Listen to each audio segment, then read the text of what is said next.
Miranda, are you seriously still living in that house? What? I looked at Stacy, my younger brother's wife, confused by her sudden question. She folded her arms, a smirk playing on her lips. Do not play dumb.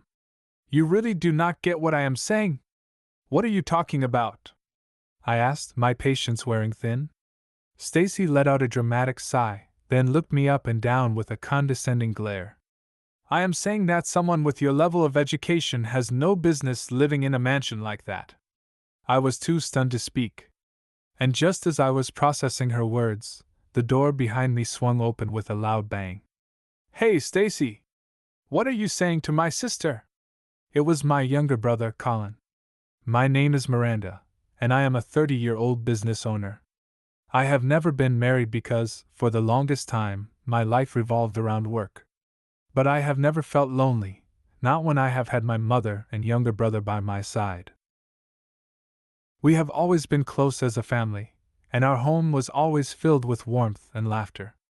That changed 3 years ago when our father passed away. His death hit me hard. At the time, I had been living alone near my workplace, but after he was gone, I decided to move back into my childhood home to be with my mother and brother. Colin is 5 years younger than me. He had just graduated from university when our father died, and since then, he has stayed with our mother to take care of her. Last year, we decided to renovate our home. Not only did we upgrade the exterior, but we completely remodeled the inside as well, modernizing the kitchen, improving every room, and turning it into a beautiful, comfortable place to live. It became a house that felt fresh, yet still held all the memories we cherished. And just when we thought things could not get any better, Colin announced something that made us even happier. He was getting married. My mother and I were overjoyed. To celebrate, we took Colin out to a high-end restaurant and bombarded him with questions. Who is she? When did you meet? Is she nice? Colin, overwhelmed by our excitement, took a few extra sips of his drink but still answered every question patiently. His fiancée was a woman named Stacy, who worked as a receptionist for one of his company's business partners. I teased him. You sure you were working and not just flirting with the receptionist? Colin rolled his eyes. Of course I was working. Sure, I said, grinning. A week later, Colin finally brought Stacy home to meet us. Nice to meet you, I am Stacy. She introduced herself.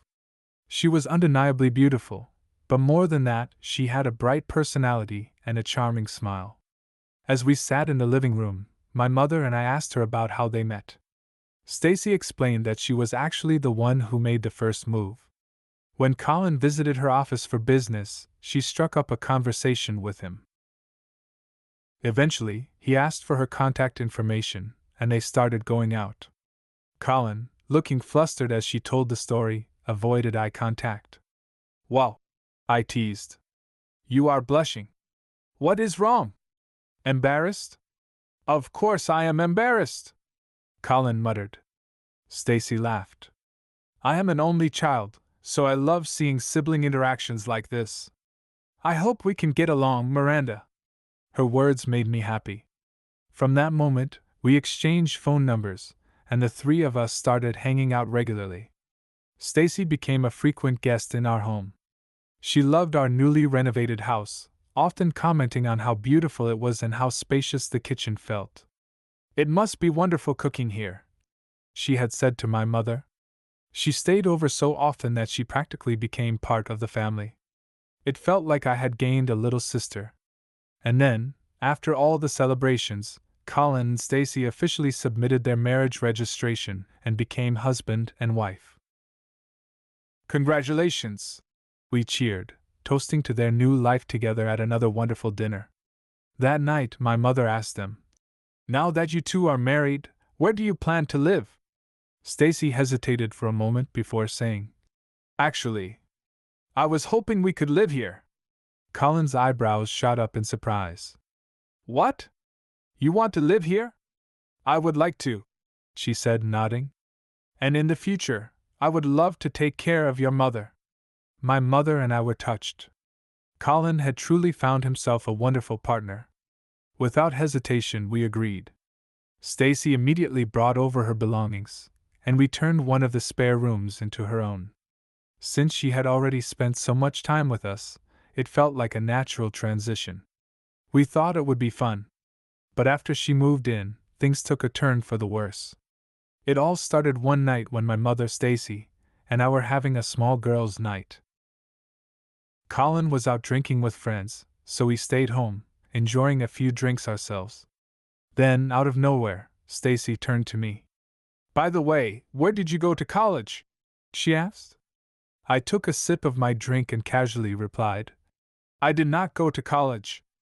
I started working right after high school." The room fell silent.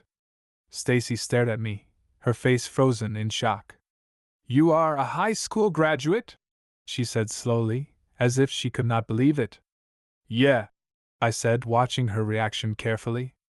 Something about her expression made me uneasy. And sure enough, the very next day, her attitude toward me completely changed. She was still sweet to my mother. But with me? From that day on, Stacy's behavior toward me changed completely. The next morning, when I greeted her with a polite, "Good morning," she ignored me. At first, I thought maybe she had not heard me. But as the days went on, it became clear she was intentionally giving me the cold shoulder. In front of my mother and Colin, she acted normally. But whenever we were alone, her true colors showed. "I never imagined my husband's sister would be just a high school graduate," she sneered one day. "Honestly, it is embarrassing." I blinked, taken aback. She leaned in closer, lowering her voice. "I do not even want to introduce you to my friends or family. It is humiliating." I gritted my teeth and turned to leave, but she was not done. "You know, it is not too late," she continued, smirking. "Why do you not just go to college now?" I ignored her. But I suppose that would not help," she said, laughing. "If you were smart enough, you would have gone in the first place." I clenched my fists, refusing to take the bait. "Honestly, it is pathetic," she added, shaking her head. "A single woman in her 30s with just a high school diploma? You should just sign up for a marriage agency. Maybe if you lower your standards, someone will take you." It was shocking how quickly she had changed from the friendly, warm person I had welcomed into our home. The more time passed, the more disgusted I became. I did my best to avoid her, keeping our interactions to a minimum. I worked late into the night, taking on more projects just to reduce my time at home. Meanwhile, Stacy had fully embraced her role as a stay-at-home wife, spending most of her time in the house. I told myself that maybe, after living with us for a while, she would change. Maybe she would learn to appreciate the family she had married into. Maybe she would grow up. Months passed. Then, the day of Colin and Stacy's wedding finally arrived. The ceremony was beautiful. Colin and Stacy had spent months carefully planning everything, and it showed. For today, I put aside my feelings and genuinely celebrated with them. After all, Stacy never treated Colin poorly. She seemed happy with him, and they appeared to be a good match. Maybe, just maybe, things would work out. Or so I thought.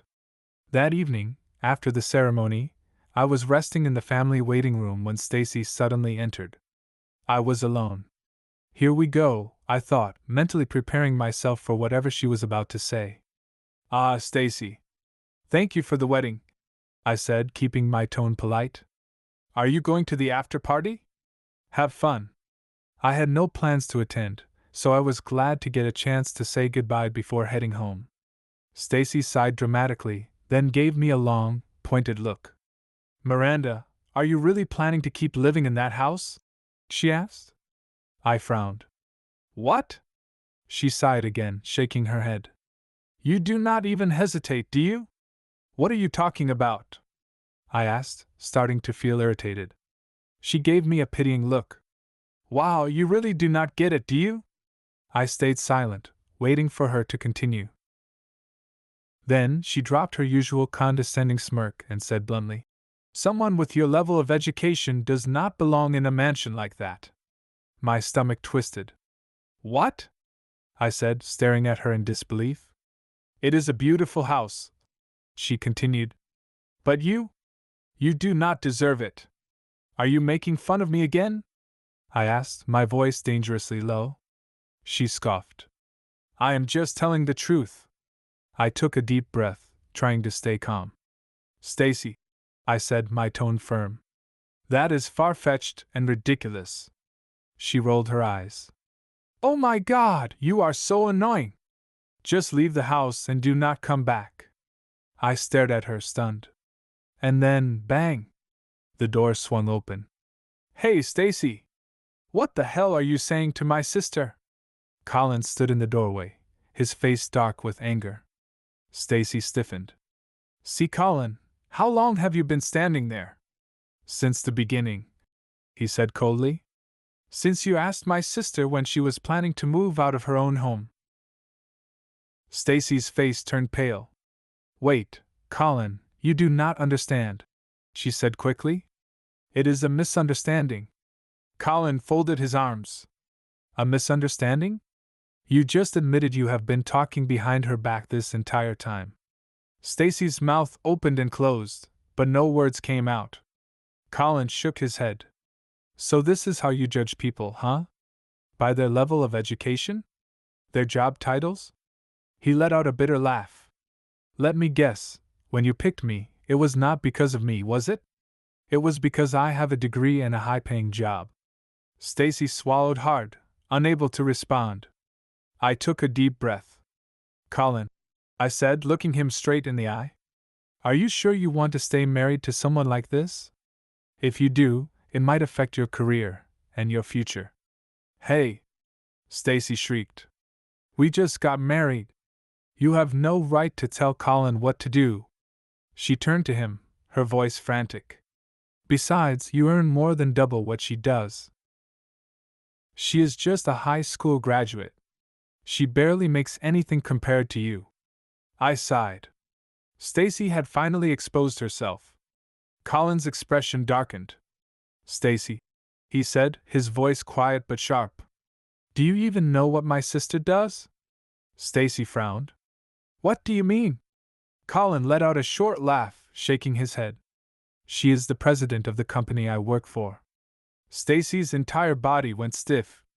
What? The company I work for, the one you love to brag about. My sister built it from the ground up while she was still in college. Stacy's eyes widened in horror. But I thought she was just a high school graduate. In terms of formal education, yes, I said. I was accepted into a university and attended until my sophomore year. But then, I started my own business. I had no time for school, so I dropped out and focused on building my company. Stacy's jaw trembled. Wait, so you? I tilted my head. Let me guess. If you had known, you would have treated me differently, right? She nodded, looking completely panicked. I folded my arms. Well, now that you do know, let me tell you something else. I said. I paid for the entire renovation of that house. Which means, technically, it belongs to me. Stacy gasped. So if anyone is moving out, I continued, giving her a pointed look, it is you. Her face drained of color. She turned back to Colin, her voice desperate. Colin, you are not going to leave me, right? I will apologize for everything. I will do all the housework. Please. Colin exhaled slowly, his eyes filled with disappointment. Stacy, he said. Once trust is broken, it is impossible to get it back. And honestly, I do not think I want to. No, no. Stacy dropped to her knees. Colin turned away. I am canceling the after party. This is over. And with that, he walked out of the room. Just like that, Stacy's wedding day ended in disaster. Stacy's face twisted in realization.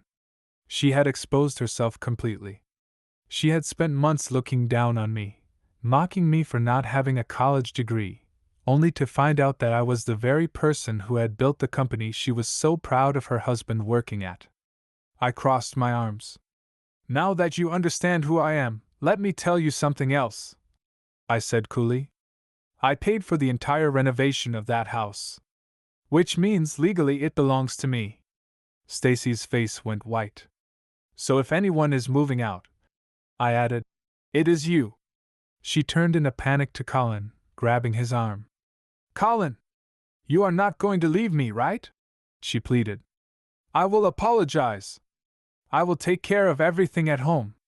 I will cook, clean, just please do not leave me. But Colin had already made up his mind. His expression was firm, his voice unwavering. Stacy, once trust is broken, it is impossible to fix. And honestly, I do not want to fix it. Tears welled up in her eyes. No, no, please. Colin took a deep breath. We are done, he said. And I am canceling the after party. Everyone will know exactly why. Stacy collapsed to her knees, sobbing. But Colin did not look back. He turned and walked out of the room, leaving her behind. That was the end of their wedding day. And just like that, their marriage was over before it even began. Colin wasted no time filing for divorce. Stacy, of course, resisted at first. But Colin hired an excellent divorce lawyer, and soon the process was well underway. It turned out that Stacy had been bragging to everyone about being part of his success, acting as though she had married into his legacy. Now, just days after the wedding, she found herself humiliated, divorced before she could even enjoy the status she had so desperately craved. She stopped socializing altogether, too embarrassed to show her face. I felt bad for my brother, so one night I said, Colin, I am sorry your marriage ended like this. But Colin only shook his head with a small smile. What are you talking about? You saved me, he said. Thanks to you, I got to see her true colors before it was too late. He sighed, then added, next time, I will marry someone you trust. I laughed at that. As I watched my brother talk so easily, I realized that everything had worked out for the best. Maybe someday, I would find someone to marry too. But for now, I was just happy being the three of us, me, Colin, and our mother.